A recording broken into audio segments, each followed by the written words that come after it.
ഗരിക്പൂര എന്ന ഗ്രാമത്തിൽ പാവപ്പെട്ട ജനങ്ങൾ വസിച്ചുകൊണ്ടിരിക്കുകയാണ്. ഗ്രാമത്തിലെ എല്ലാവരുടെ അവസ്ഥയും ഒരു രീതിയിലായിരുന്നു. ഓരോ വീട്ടിലുള്ള ആളുകളും തങ്ങളുടെ ജീവിതം നടത്താനായി എന്തെങ്കിലും ഒരു പണി ചെയ്തുകൊണ്ടിരുന്നു. ചിലർ കൃഷി ചെയ്യുന്നു, ചിലർ മൃഗങ്ങളെ വളർത്തുന്നു, ചിലർ കൂലിപ്പണി. ഇതേ ഗ്രാമത്തിലാണ് ദീൻലാലിന്റെ കുടുംബവും ജീവിച്ചു വന്നത്. അവരുടെ അവസ്ഥയും ഇതുപോലെ തന്നെ ആയിരുന്നു. ഇന്നെനിക്ക് കുറച്ച് സുഖമില്ലാത്ത പോലെ തോന്നുന്നു. ഇന്ന് ജോലിക്ക് പോണത് കുറച്ച് പ്രശ്നമാണെന്ന് എനിക്ക് തോന്നുന്നു. ദീൻലാലിന്റെ ഭാര്യ കാമിനി അദ്ദേഹത്തോട് വന്ന് എന്തു പറഞ്ഞെന്നാൽ, ഇന്ന് നിങ്ങൾ പണിക്ക് പോയില്ലെങ്കിൽ പിന്നെ ദിവസം മുഴുവൻ നമ്മൾ പട്ടിണി കിടക്കേണ്ടി വരും. മാത്രമല്ല നിങ്ങൾക്ക് സുഖമില്ല.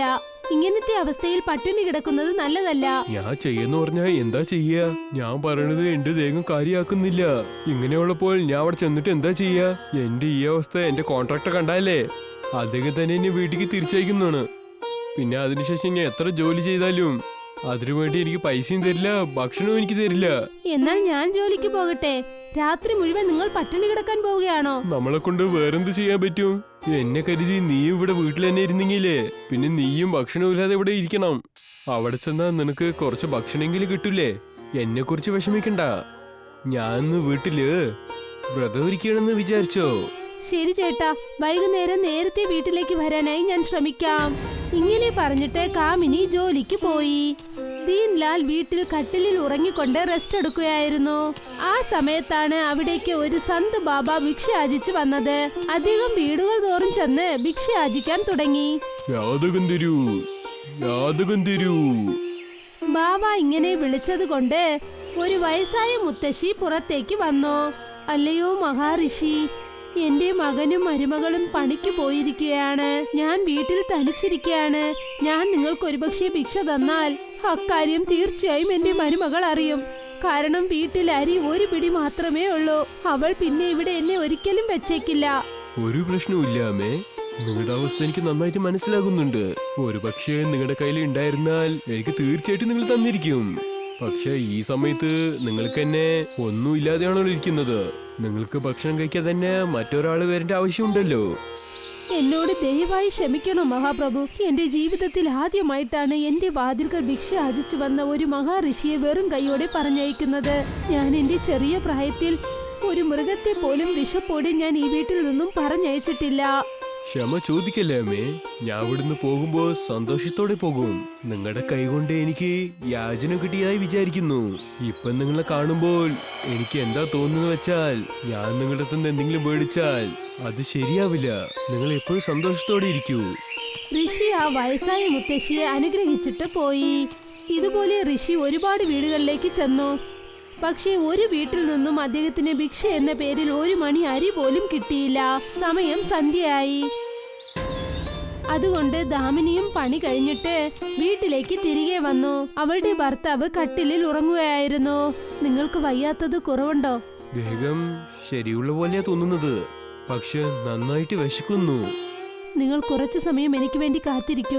ഞാൻ കഴിക്കാൻ എന്തെങ്കിലും ഉണ്ടാക്കിയിട്ട് വരാം. ദാമിനി തന്റെ ഭർത്താവിന് പാചകം ചെയ്യാനായി അടുക്കളയിലേക്ക് ചെന്നു. കുറച്ചു സമയത്തിന് ശേഷം അവൾ പാചകം ചെയ്ത ആഹാരം പുറത്തേക്ക് കൊണ്ടുവന്നു. ചേട്ടാ, എണീക്കൂ. ചെന്ന് കൈകാൽ കഴുകിയിട്ട് വരൂ. ഈ ആഹാരം കഴിക്കൂ. ദീൻലാൽ കട്ടിലിൽ നിന്നും എണീറ്റു കൈകാൽ കഴുകാൻ വേണ്ടി പുറത്തേക്ക് ചെന്നു. പിന്നീട് ദീൻലാൽ കൈകാൽ കഴുകിക്കൊണ്ട് കഴിക്കാനായി ചെന്നിരുന്നപ്പോൾ അപ്പോഴാണ് അവിടേക്ക് ആ മഹാഋഷി വന്നത്. യാചനം തരൂ. വീട്ടിലാരെങ്കിലും ഉണ്ടോ? ഈ സന്യാസിന്റെ ശബ്ദം നിങ്ങൾക്ക് കേൾക്കുന്നുണ്ടോ? ആ ഋഷിയുടെ ശബ്ദം കേട്ടിട്ട് ദീൻലാൽ എണീറ്റു. എന്നിട്ട് വാതിലിനെ നോക്കി ചെന്നു. പക്ഷെ അദ്ദേഹത്തിന്റെ ഭാര്യ കാമിനി അദ്ദേഹത്തെ തടഞ്ഞു. വീട്ടിലുണ്ടായിരുന്ന കുറച്ചരിയാണ് ഞാൻ നിങ്ങൾക്കായി പാചകം ചെയ്തത്. വേറെ ഒന്നും തന്നെ ഇല്ല. നമ്മൾ ആ ഋഷിക്ക് എന്ത് നൽകാനാണ്? നമ്മളുടെ അടുത്ത് എന്തെങ്കിലും അദ്ദേഹത്തിന് കൊടുത്തേക്കാം. നമ്മുടെ വാതിൽ മുട്ടണ സന്യാസിക്ക് വെറും കൈകൊണ്ട് തിരിച്ചൊന്നും വിട്ടേക്കരുത്. ദീൻലാൽ വാതിൽക്കൽ ചെന്നു. അകത്ത് വരൂ സ്വാമി. ദീൻലാൽ ആ ഋഷിയെ വീട്ടിനകത്തേക്ക് വിളിച്ചു കൊണ്ടുവന്നു. എന്നിട്ട് അദ്ദേഹത്തെ അവിടെ കൊണ്ടുവന്നിരുത്തി.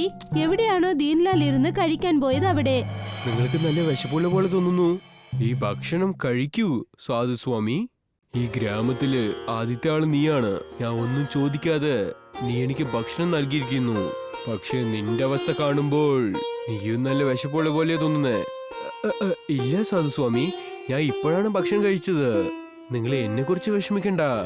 ദീൻലാലിന്റെ അവസ്ഥ കണ്ടിട്ട് ആ ഋഷിക്ക് മനസ്സിലായി അദ്ദേഹം എന്തിനു വേണ്ടിയാണ് നുണ പറയുന്നതെന്നാൽ താൻ വയറു നിറയെ കഴിക്കാൻ വേണ്ടിയാണെന്ന് മനസ്സിലാക്കി. ആ ഋഷി പറഞ്ഞു, നിന്റെ ഈ നല്ല മനസ്സിന് നിനക്ക് നല്ലോണം ഫലം കിട്ടും. കഴിച്ചു കഴിഞ്ഞതും ഋഷിക്ക് വിശ്രമിക്കാനായി ദീൻലാൽ തന്റെ കട്ടിൽ അദ്ദേഹത്തിന് നൽകി. അതിനുശേഷം അദ്ദേഹം ചെന്ന് തറയിൽ കിടന്നുറങ്ങി. പക്ഷേ നേരം വെളുത്തതും തന്നെ ഋഷി ഒന്നും പറയാതെ അവിടെ നിന്നും പോകാനായി ഒരുങ്ങി. അപ്പോഴാണ് ദീൻലാൽ ഉണർന്നത്. എന്നിട്ട് ഋഷിയുടെ അടുത്തേക്ക് ചെന്നു. അദ്ദേഹം അപ്പോൾ വീടിന്റെ വാതിൽക്കൽ നിൽക്കുകയായിരുന്നു. സാധു സ്വാമികളെ, നിങ്ങളും ഞങ്ങളെ ആശീർവാദിക്കാതെ തന്നെ ഇവിടുന്ന് പോകുന്നു. ഞാൻ നിനക്ക് ആശീർവാദമായിട്ട് എങ്ങനത്തെ ഒരു സാധനം നിനക്ക് ഞാൻ തരുന്നു. അത് നിന്റെ കഷ്ടത്തിന് മുഴുവനായിട്ട് തീർക്കും. ഇങ്ങനെ പറഞ്ഞിട്ട് ആ ഋഷി അവിടെ നിന്നും പോയി. കുറച്ചു സമയത്തിനകം ദീൻലാലിന്റെ കട്ടിൽ തിളങ്ങാൻ തുടങ്ങി. നിങ്ങളിത് കണ്ടോ? ഈ കട്ടിൽ എങ്ങനെ തിളങ്ങുന്നുവെന്ന്? ഒരു സ്വർണത്തെ പോലെ തിളങ്ങുന്നു. ഇതില് വിചാരിക്കാൻ എന്തിരിക്കുന്നു? ഇത് ശരിക്കും സ്വർണം തന്നെയാണ്. ഇങ്ങനെ ഒരു തിളക്കം സ്വർണത്തിനെ കാട്ടിലും വേറെ ഒരു സാധനത്തിനും ഇല്ല. എന്ന് വെച്ചാൽ ആ മഹാഋഷി നമ്മുടെ ഭക്തിയും സേവനവും കണ്ട് സന്തോഷിച്ച് നമ്മുടെ ഈ കട്ടിലിനെ സ്വർണമായി മാറ്റിയിരിക്കുകയാണ്. നമ്മൾ ഇനി ജോലി അന്വേഷിച്ച് എവിടേക്കും പോകേണ്ടതില്ല. ദാമിനിയും ദീൻലാലും വളരെ സന്തോഷത്തോടെ ഉച്ചത്തിൽ ഇക്കാര്യം സംസാരിക്കുകയായിരുന്നു. പക്ഷെ അവർ സംസാരിച്ചു കൊണ്ടിരുന്നത് തൊട്ടടുത്ത വീട്ടിലെ മദൻ കേട്ടു. ഒരുപക്ഷെ ആ കട്ടിൽ എന്റെ അടുത്ത് ഇരുന്നിരുന്നാൽ എന്റെ മകളുടെ അസുഖത്തിന് ഞാൻ ചികിത്സ ചെയ്തിരിക്കും. ഇന്ന് രാത്രി തന്നെ ഈ കട്ടിൽ ഞാൻ മോഷണം ചെയ്യും. വൈകുന്നേരമായപ്പോൾ മദൻ ഒരു ഋഷിയുടെ വേഷമിട്ട് ദീൻലാലിന്റെ വീട്ടിലേക്ക് വന്നു. യോജനം തരൂ. ദാമിനി വാതിൽക്കൽ നിൽക്കുകയായിരുന്നു. നിങ്ങൾ ഭിക്ഷയാചിച്ചു വന്നതാണോ മഹാഋഷി? ഞാൻ ദിവസം മൊത്തം നടന്നുകൊണ്ടാണ് വരുന്നത്. എന്റെ ശരീരം മൊത്തം ക്ഷീണമാണ്. ഞാൻ വിശ്രമിക്കണമെന്ന് വിചാരിക്കുന്നു. ഇന്ന് രാത്രി ഒരു ദിവസത്തിന് ഞാൻ ഇവിടെ വിശ്രമിക്കാമോ? ശരി മഹാഋഷി, നിങ്ങൾ അകത്തേക്ക് വരൂ. ദാമിനി വിളിച്ചതും മദൻ വീട്ടിനകത്തേക്ക് വന്നു. മദന് വിശ്രമിക്കാനായി ആ സ്വർണ്ണ കട്ടിൽ അവർ നൽകി. പക്ഷേ മദൻ വിശ്രമിക്കുന്നതിന് പകരം ദീൻലാലിനെയും അദ്ദേഹത്തിന്റെ ഭാര്യയെയും നോക്കിക്കൊണ്ടിരുന്നു. ഇവര് രണ്ടുപേരും ഉറങ്ങിയ ഉടൻ തന്നെ ഞാൻ ഇവിടുന്ന് സ്വർണ്ണ കട്ടൽ എങ്ങനെയെങ്കിലും മോഷ്ടിച്ചിട്ട് ഇവിടുന്ന് രക്ഷപ്പെടും. അർദ്ധരാത്രി ആയപ്പോൾ എല്ലാരും ഉറങ്ങിയതിനു ശേഷം മദൻ തന്റെ കള്ളത്തരമായ ദാടിയും മീശയും ആ കാവി വസ്ത്രവും എല്ലാം വലിച്ചെറിഞ്ഞു. എന്നിട്ട് ആ കട്ടിലെടുത്തുകൊണ്ട് അവിടെ നിന്നും പോയി.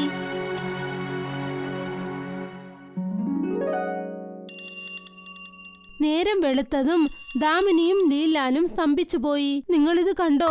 ഋഷിയുടെ വസ്ത്രം, മീശ, ദാടി. അവൻ ഏതോ കള്ളനാണ്. നമ്മുടെ സ്വർണ്ണ കട്ടിൽ അവൻ മോഷ്ടിച്ചു കൊണ്ടുപോയി. ദീൻലാലും ദാമിനിയും ആ സ്വർണ്ണ കട്ടിൽ തേടി പുറപ്പെട്ടു പോയി. മറുവശത്ത് മദൻ ആ കട്ടിലെടുത്തുകൊണ്ട് കുറെ ദൂരെ ചെന്നപ്പോൾ അവന്റെ കയ്യിലുണ്ടായിരുന്ന കട്ടിൽ താഴേക്ക് വീണു. അദ്ദേഹം നോക്കിയപ്പോൾ അദ്ദേഹത്തിന്റെ 2 കൈകളും സ്വർണമായി മാറിയിരുന്നു. ഇതെന്തു പറ്റി? എന്റെ 2 കൈയും എന്താ ജോലി ചെയ്യാത്തത്? അപ്പോഴാണ് അതുവഴി വന്ന മഹാഋഷി മദനെ കണ്ടത്. അദ്ദേഹം അവനോട് പറഞ്ഞു, നീ കട്ടിലെ മോഷ്ടിച്ച് വലിയ തെറ്റ് ചെയ്തിരിക്കുകയാണ്. ഇത് അവന്റെ 2 പേരിനുള്ള ഭക്തിക്ക് ഞാൻ സന്തോഷിച്ച് അവർക്ക് ഇത് കൊടുത്തതാണ്. ഇപ്പൊ നിനക്കുള്ള ശിക്ഷ കിട്ടിയേ പറ്റൂ. ആ കട്ടിൽ തേടിക്കൊണ്ട് ദാമിനിയും ദീൻലാലും അവിടേക്ക് വന്നെത്തി. മദനേട്ടാ, നിങ്ങൾ ഇങ്ങനെ ഒരു കാര്യം ചെയ്യുമെന്ന് ഞാൻ ഒട്ടും തന്നെ പ്രതീക്ഷിച്ചില്ല. എന്നെ നീ തെറ്റായിട്ട് വിചാരിക്കല്ലേ. ഇതെല്ലാം എന്റെ മകളുടെ ചികിത്സയ്ക്ക് വേണ്ടിയാണ് ചെയ്തത്. നിനക്കെന്നെ നന്നായിട്ട് അറിയാമല്ലോ അവളുടെ ദേഹം എത്ര മോശമായിട്ടാ വരുന്നെന്ന്. ദാമിനി മുനിവര്യനോട് യാചിച്ചു ചോദിച്ചു. അല്ല മഹാഋഷി, അദ്ദേഹം അറിയാതെ ചെയ്തതാണ്. അദ്ദേഹത്തോട് ക്ഷമിക്കൂ. പിന്നെ ഇദ്ദേഹത്തിന്റെ കൈയും ദയവായി പഴയതുപോലെ മാറ്റിയേക്കൂ. ഏതൊരു മനുഷ്യൻ മറ്റൊരുത്തന്റെ സാധനത്തിന് മേലെ അസൂയപ്പെടുന്നു, അവൻ തെറ്റുകാരനാണ്. അതുപോലെ തെറ്റിന് ഇതുപോലെ ശിക്ഷ കിട്ടൂ. അല്ലയോ മഹാപ്രഭു, മനുഷ്യർ എപ്പോഴും തെറ്റായവരല്ല. സമയവും സാഹചര്യവുമാണ് അവരെങ്ങനെ മാറ്റുന്നത്. ഇദ്ദേഹത്തിന്റെ മകൾക്ക് ഒരു പ്രശ്നവുമില്ലായിരുന്നെങ്കിൽ അദ്ദേഹം ഇങ്ങനെ തീർച്ചയായും ചെയ്യില്ലായിരുന്നു. ദാമിനി യാചിച്ചു ചോദിച്ചതുകൊണ്ട് മഹാഋഷി മദന്റെ കൈകൾ വീണ്ടും പഴയതുപോലെ ആക്കി. അതിനുശേഷം ദീൻലാൽ ആ കട്ടിൽ തന്റെ തലയിൽ പൊക്കിയെടുത്തു. അത് മാർക്കറ്റിലേക്ക് കൊണ്ടുപോയി. നിങ്ങൾ ഈ കട്ടിൽ എവിടേക്ക് കൊണ്ടുപോവുകയാണ്? ഞാൻ ഏതെങ്കിലും ഒരു സ്വർണ്ണ വ്യാപാരിക്ക് ഇത് വിറ്റ് കളയാം. എന്നാൽ ഇത് നമ്മുടെ വീട്ടിലിരുന്നാലേ ആരെങ്കിലും ഇത് മോഷണിക്കാൻ വേണ്ടി നമ്മുടെ വീട്ടിലേക്ക് വന്നുകൊണ്ടിരിക്കും. നമുക്കിത് വിറ്റിട്ട് കിട്ടിയ പൈസ കൊണ്ട് ഗ്രാമത്തിലിരിക്കേണ്ട എല്ലാവരുടെ വിഷമവും തീർക്കാൻ പറ്റും. ദീൻലാൽ ആ സ്വർണ്ണ കട്ടിൽ വിറ്റ് കിട്ടിയ കാശ് കൊണ്ട് തന്റെ ജീവിതം മാത്രമല്ല എല്ലാവരുടെ ജീവിതവും മികച്ചതാക്കി മാറ്റി.